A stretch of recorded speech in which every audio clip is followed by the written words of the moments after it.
Hi, sir. George Latimer. Nice to meet you. Yes. You have my vote. Thank you, sir. Good morning. I'm George. Nice to meet you. Nice to meet you, sir. Let us pull the spiritual fire alarm in every house of worship. Yes!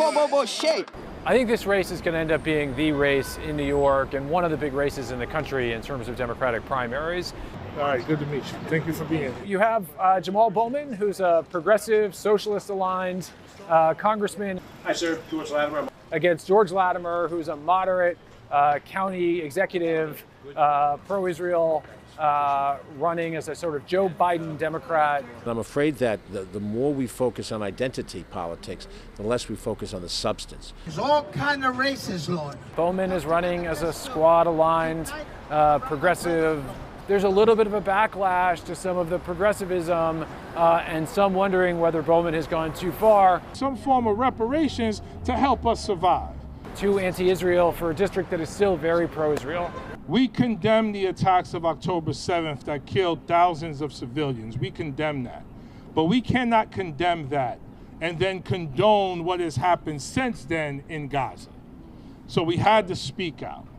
Collective punishment and targeting civilians, that is not self-defense. That goes beyond self-defense.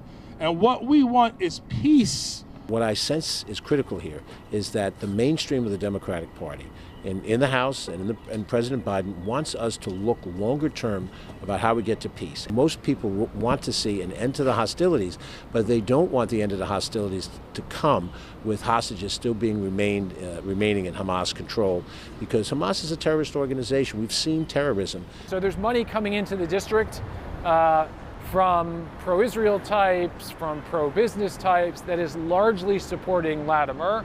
In the district, the ads are 8-1, 9-1 for Latimer.